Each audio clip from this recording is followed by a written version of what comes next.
مدرسې ته ځم پلاره لاس دې ښکلوم پلاره وړمه کتاب قلم علم زده کوم پلاره. زما عزیزانو امتحان واجب مهم شی دی او په اوس نړۍ کې په نړیواله سطح باندې یا خاص کر د افغانستان په سطح باندې د دې لیکنې او د دې لیکدود او په کوم شي چې ستا په ذهنیت کې وي او هغه بیا پر پاڼه باندې لیکل خورا مهم حیثیت لري او خورا مهم کار دی. تاسو به ورته په سپکه نه ګورئ، کوشش وکړئ د ځان څخه خط نویسان جوړ کړئ، خطونه زده کړئ،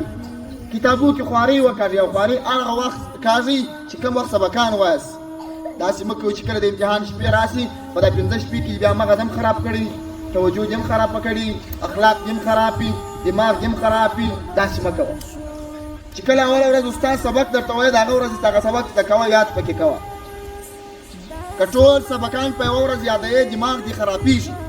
او که هر سبق څه لږ لږ یادوې ټوکران یادوې بیا به دې مغز هم کامل پاتې وي او ستا څخه به هم کامل انسان جوړي او ښه ذکي طالب به درته جوړي. یوازینی حکمت دا دی تاسو ته به معلومه سي کومو کسانانو چې په دې مدرسه کې قرات بعد مرات امتحان ورکړی دی، یو وار دوه واره درې واره او په دې مدرسه کې میشت پاته سوي دي، تاسو به د هغو طالبانو پارچې نه وګورئ د کال په پای کې د امتحان په پای کې. موږ ته دا تجربه عجیبه وسوه. تېر کال زموږ سره داسې طالبان را سره وو چې د پارچې پر شا باندې بیا خالص 3-4 تورې لیکلي وه، خو سږ کال هغه طالبان ورق او پارچه ډکې تحقیق هم پر سوال باندې کړی او کوم طالب په کتاب هم پوهي، زیار یې هم ایستلی، خواري هم کښلي، خو خالص د امتحان د اصولو سره نه یې پوه چې وګورې پر پارچه باندې 2 لیکې خط لیکلی.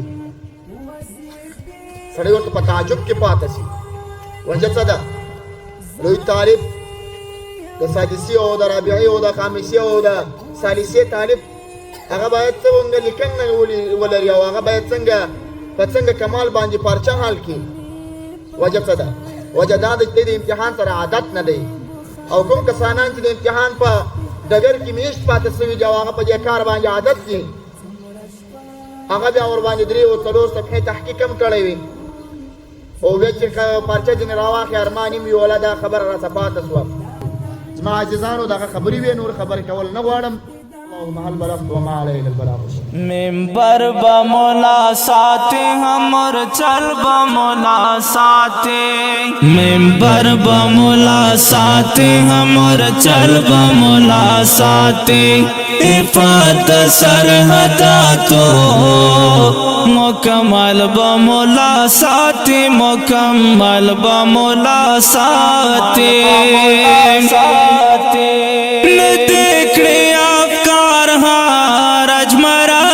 فاسدانا ندیکھنے افکار رجمرات فاسدانا لشراد فاسدون کابل بمولا ساتے، لشراد فاسدون کابل بمولا ساتے، افات سرحداتو مکمل بمولا ساتے، مکمل بمولا. ډېر تفاوت دی په انسان کې د معنا په لحاظ، واړه لګیا دي بعضې ځان بعضې جهان جوړي. د انسانیت معنا په انسانانو کې په تفاوت سره پرته ده. بعضو کې داسې فکریه او ذهنیه پرته ده چې بس دی و خپل یې کار چې دی دا قدر کې ژوند کوي او خپل زندګي او خپل د اولادو زندګي سرته رسوي، دا بس د ده عزم دی. بعضو بیا داسې لوړ همتونه ورسره وي چې د ټولې نړۍ او ټوله جهان هغه د آبادېدو فکر ورسره وي. په دې کې نو زموږ ستاسې اسلاف بالخصوص په افغانستان کې لکه څنګه چې په محدثینو کې داسې نمونه لکه امام ابن حبان بوستی رحمه الله تعالی دا د هلمند زدا مدرسے کرتا لیب جانے امام بدرات مگورا خادم دسپن قرآن امام زدا مدرسے کرتا لیب جانے امام زدا مدرسے کرتا لیب جانے امام